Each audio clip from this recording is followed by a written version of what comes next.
Good evening, everyone.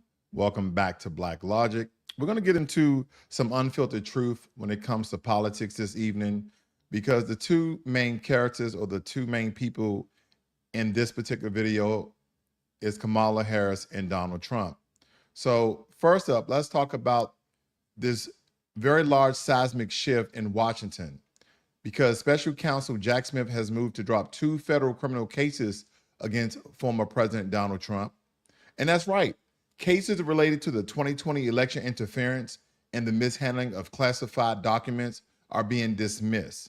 Smith cited the Department of Justice policy against indicting a policy against sitting President Donald Trump. But here's the kicker. The election interference case is dismissed without prejudice, meaning it could be reopened in the future. So these are some of the things that we have to look for, because even Kamala Harris is now stating that she is open to running in 2028 for president. But in the meantime, she's also considering running for the governorship in California. So when we're speaking about Trump's legal battles, dismissed or delayed, I think it's time for us to break it down to what the DOJ is stating about their policy. No indicting a sitting president, but when Trump sets to take office again, these cases are in limbo. Critics argue that this is a political move to protect the establishment. Supporters say it's about upholding the law. And I really want to know what you guys think or believe in these instances now that both charges have been dropped when it comes the mishandling of government documents, as well as the indictment behind the January 6th protest, aka riot, whatever you affiliate with that with. Moving on to the Democratic Party. Believe it or not, the Democratic Party has some internal drama because Vice President Kamala Harris is reportedly keeping her political options open. Sources say she's considering a run for California governor in 2026 or even eyeing the presidency in 2028. Now, I wonder if this is a so-called political comeback when we are referencing Kamala Harris, or is this strictly delusion? Because let's be real, Harris' approval ratings were in the gutter during her vice presidency. She was literally the worst vice president America has ever seen. Now, after a failed presidential bid, she's talking about running for governor. And a lot of people may look at this as very ambitious, or is she just clinging to power? And what does this mean for the Democratic Party's future? I mean, again, let me know in your comments below. And if you're new to Black Logic, please subscribe to the channel and support the channel in any way that you can. And there's some international news that you guys may or may not be familiar with. Romania is facing a political earthquake because there's a hardline anti-NATO nationalist who has won the first round of the presidential election with approximately 23% of the vote. This has NATO allies sweating bullets given Romania's strategic position and its 380-mile border with Ukraine. So these things could be very significant in the ongoing war between Russia and Ukraine.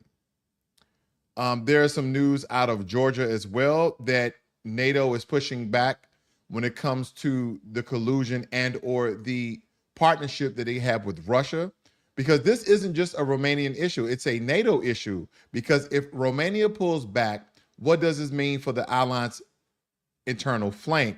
And how does this affect the ongoing conflict in Ukraine?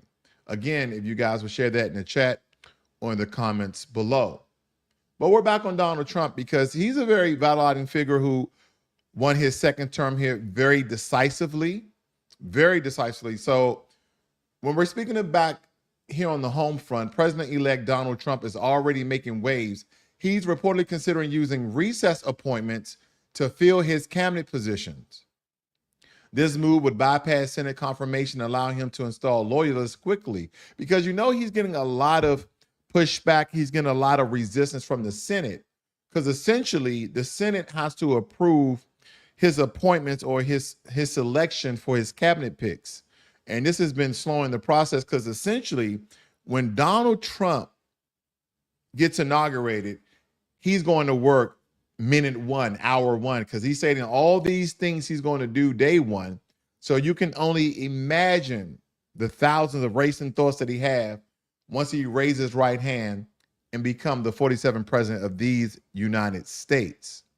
But believe it or not, this is a classic Donald Trump move, stacking the deck with his people. And I understand that you only want your people in your corner because they believe in the dream and or mission or agenda 47 that is, that you have put forth for America to be, as he stated, great again. I believe this is a smart strategy, or is he setting himself up for a confirmation battle? And what does this mean for the balance of power in Washington? Now, are you guys familiar with, I think there was a story or something out of the Philippines, if you guys are aware, because in the Philippines, political tensions are reaching a boiling point. Vice President Sara Duterte has made public threats against President Fernando R. Marquez and First Lady Lisa Arnetta Marquez. The Presidential Security Command has heightened security in response. So there's a lot of turmoil going on politically in the Philippines as well. And when it comes to that, this isn't just political theater, it's a national security issue. The Philippines is a key ally in the Pacific, and instability at the top can have ripple effects. So what does that mean for U.S. interests in the region, and how should the international community respond? Again, what are your thoughts on that? And when it comes to the economy, shifting gears here very, very quickly, this is a facing potential recession. Experts are warning a downturn, citing inflation, supply chain issues, and geopolitical tensions. Now, I see Volvo in the room. Good evening to you as well. Jermaine Anderson, one of my good moderators. Thank you for joining me here this evening. Thank you all for joining me. Because when we think about it, a recession could mean job losses, higher prices, and a hit to your savings. A lot of people are digging to their savings. A lot of people, I'm hearing through the economic, waves of the internet, people are selling portions or small percentages of their 401k.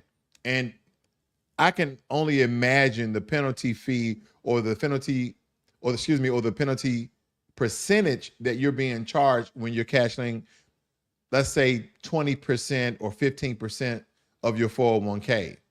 And the question here is, are we prepared for what's coming?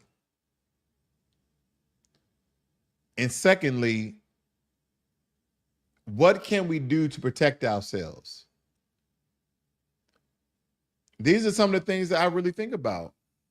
These are some of the things that I think about that I think is very vital for you guys coming on, because essentially all of us are hoping, a lot of us are believing that when Donald Trump gets into office, all the financial problems of America are going to disappear. It doesn't work that way. This is going to take bare minimum a year and a half to really get the ball rolling. Now, the markets may bounce back because they know that Donald Trump is business minded. So the markets may bounce back, but we're talking about the 4 years that the American people have endured under a Democratic presidency that has really put the country in a very, very strong position when it comes to debt. Where I haven't looked at the debt calculator lately, but we're talking about $34 to $35 trillion in debt. And if you guys did a little bit of research, there's a country that Donald Trump is going to incur an additional 10% of terrorists if they do not decrease the amount of fentanyl that's coming into the U.S. by the way of Mexico. And that country is China. So with that being said, China, believe it or not, owns a great portion of the American debt when it comes to bonds, government bonds. But these are some of the things that we really should be looking at. I'm having a tongue twister. I'm waiting for turkey. That's what I'm waiting for. Good evening to you, AD. I'm waiting for turkey. My wife is going to deep fry turkey. So I just want to tell you guys, happy Thanksgiving, happy holidays, season's greetings, however you want to take it. And I hope that you guys on Thursday will have a wonderful meal with your family and friends and those that you love to be around. have a good time, take your shoes off, don't take your socks off. So again, when we're talking about the upcoming inauguration here, Donald Trump is set to take office again on January 20th of 25. But before that, several steps need to happen, including state certification of election results and the Electoral College vote.